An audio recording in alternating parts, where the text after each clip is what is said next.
Hey, salut à tous, comment ça va? Moi ça va super bien, écoutez, je viens de finir de manger et je suis extrêmement content de vous retrouver aujourd'hui. Ça me fait quelque chose de plus que sur les autres vidéos puisque c'est un nouveau concept sur ma chaîne, donc j'ai un peu le stress de savoir comment ça va se passer.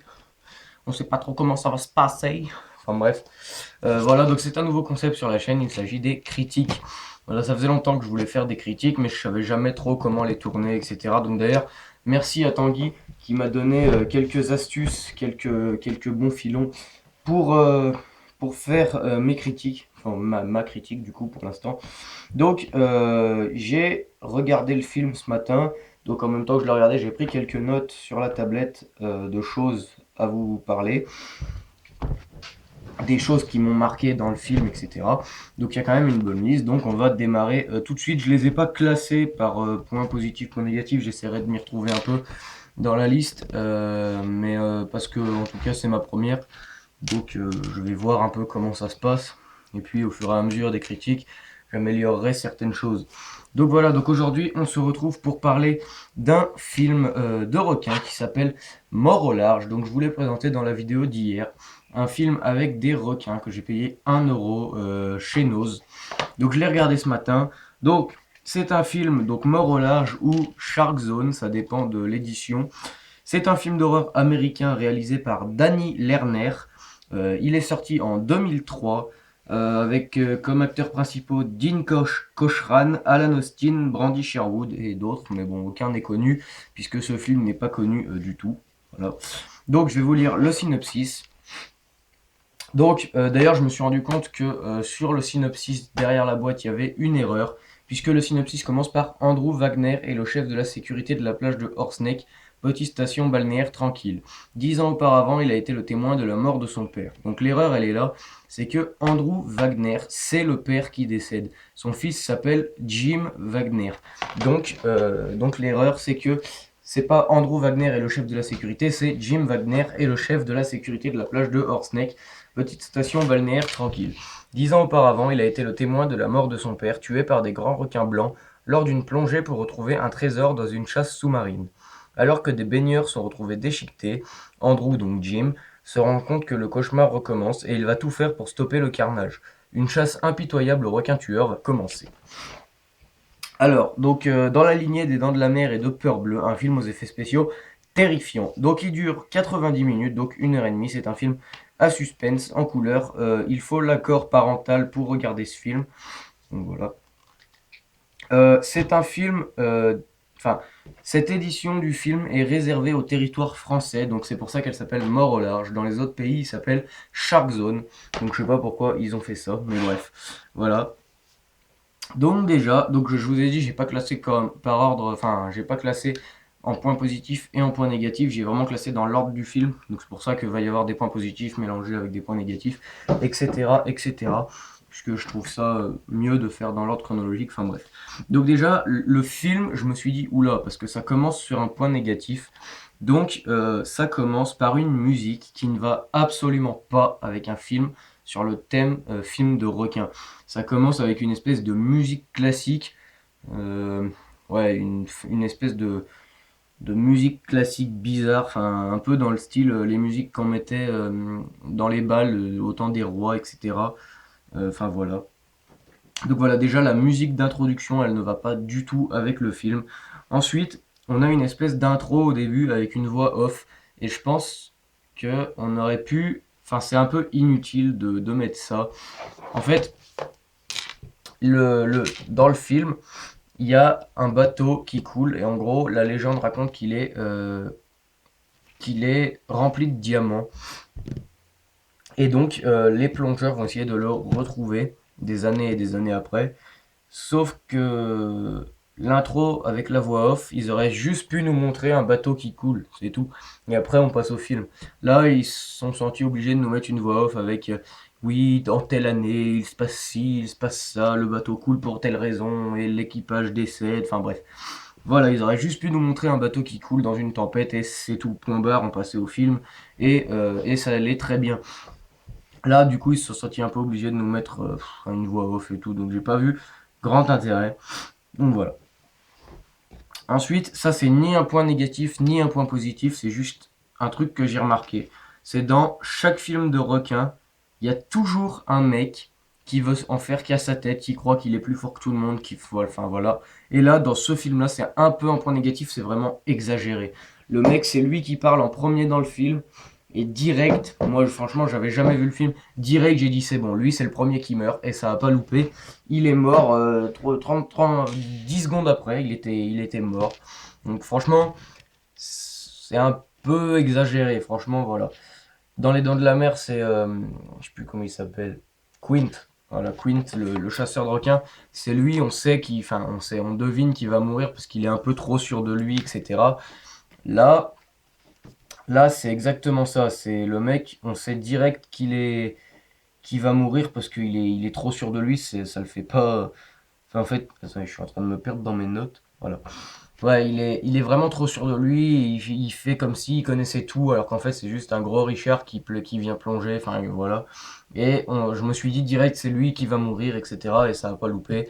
C'est lui qui est mort en premier. Donc, c'est vraiment dommage qu'ils aient vraiment exagéré le rôle du mec qui veut vraiment en faire qu'à sa tête. C'est un peu dommage, mais bon. Au final, ça dérange pas trop. Après, je trouve que le requin apparaît vraiment. Enfin, sur le moment, je me suis dit, il apparaît vraiment beaucoup trop tôt. Mais en fait, je me suis rendu compte que c'était la période des 10. En fait, je pensais que donc, dans le synopsis, il nous dit 10 ans auparavant, il était le témoin, machin. Mais en fait, au moment où je me suis dit le requin apparaît trop tôt, ils étaient 10 ans avant et ils sont venus dans le film après. En fait, je pensais qu'on était déjà dans le film. Donc en fait, le requin n'apparaît pas trop tôt. Ça, c'est un truc que j'ai oublié d'enlever. Par contre, il mange vraiment beaucoup trop de gens en même temps. Je crois, ils sont un 2 3 4 ou 5. Je crois qu'il mange 4 ou 5 personnes en 10 secondes. C'est vraiment, c'est trop rapide, c'est trop, voilà, trop expédié, je trouve. Donc voilà. Par contre, j'ai été vraiment étonné. Je me demande même s'ils n'ont pas tourné avec un vrai requin, mais je pense pas. Parce que le requin est vraiment très, très, très, très bien fait. Il est vraiment super bien fait, on dirait un vrai. Notamment, je pense à une scène. Donc à ce moment-là, où les 6 personnes se font bouffer, les 5 personnes se font bouffer, il y a la sixième personne qui est survivante, donc c'est Jim Andrew, non, Jim Wagner, pardon, donc le seul survivant de cette plongée. Il sort de l'eau, enfin il est élitroyé par un hélicoptère, et à ce moment-là, on voit le requin lui passer dessous, et donc vu du dessus, on voit le requin lui passer dessous, et il est vraiment extrêmement bien fait, notamment à ce moment-là, même si dans tout le film, il est très très bien fait. Et je trouve que ça apporte un point de réalisme au film, parce qu'on se doute que les gens ne sont pas vraiment morts, qu'ils ne sont pas vraiment fait bouffer pour les besoins d'un film. Et justement, donc, il y a des moments où on oublie cette dimension de c'est du cinéma, c'est ça. On se dit, merde, il s'est fait bouffer tellement le requin est bien fait. On se dit pas c'est du cinéma, c'est vraiment très très très très bien fait. Donc voilà, ça c'est un vrai point positif pour le film, c'est le requin qui est vraiment très bien fait. Après, j'ai noté quoi? J'ai noté voilà. Oui, c'est une histoire classique de film de requin. C'est un mec se rend compte qu'il y a des requins. C'est sur une station balnéaire. Il veut interdire l'accès aux plages. Un autre veut pas puisque ça lui crée des problèmes d'argent. Au final, il y a plein de victimes et il se rend compte après qu'il aurait dû écouter l'autre qui voulait fermer les plages. Enfin voilà, c'est un film classique des. C'est pas un point négatif d'être classique, mais voilà, c'est juste un truc que j'ai noté comme ça. C'est vraiment une histoire classique de requin. Ensuite, j'ai noté les effets spéciaux, donc qui sont vraiment à couper le souffle. C'est vraiment génial.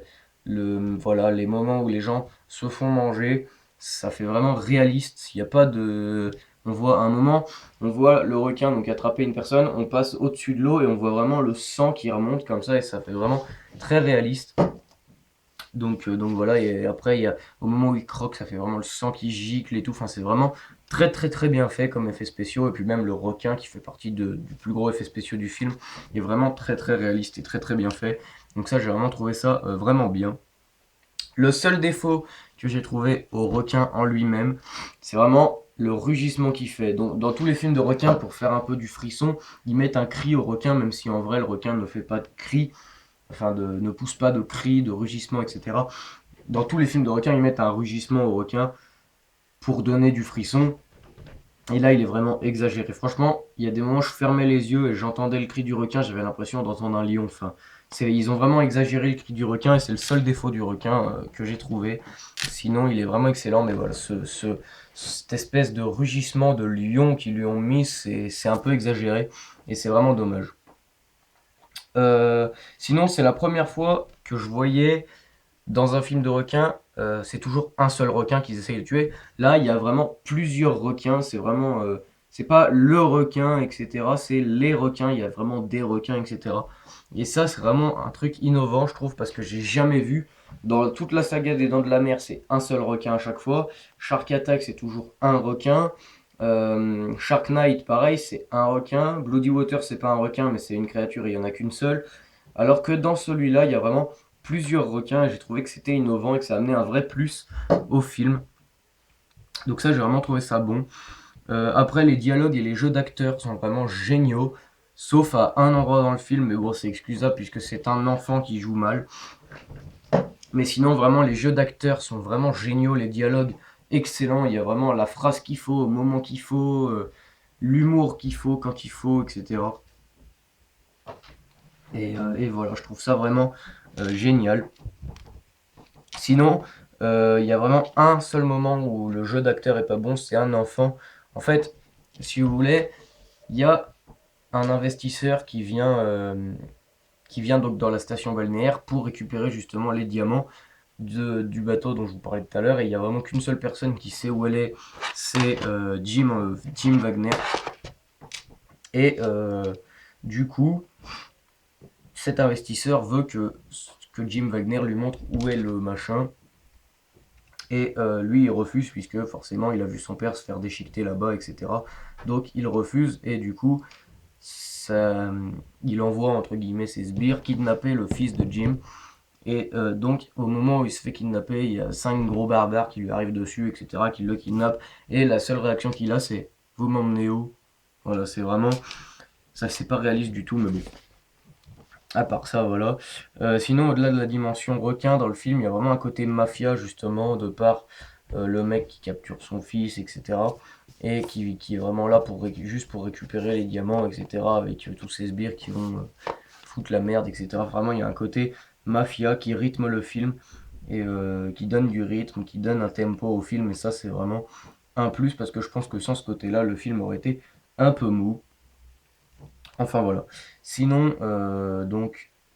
La fin du film est vraiment pas mal, je trouve. Même parce que, en fait, la fin du film, c'est pas juste il tue les requins, il y a vraiment une fin, etc. Et ça, c'est vraiment une bonne chose, je trouve.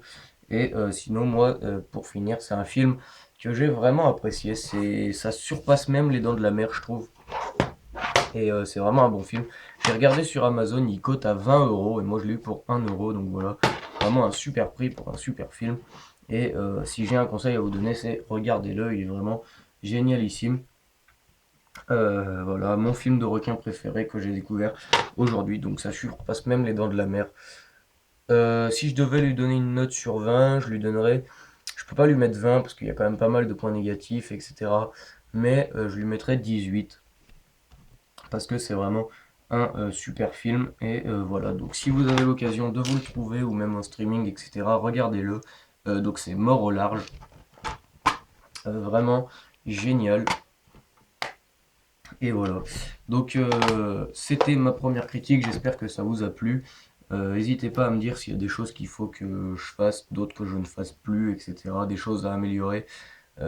C'était la première, donc j'en ferai d'autres, mais voilà, forcément j'ai besoin de vos avis, de vos conseils, etc. Puisque c'est vous qui regardez la vidéo, j'ai besoin de tout ça pour améliorer, etc.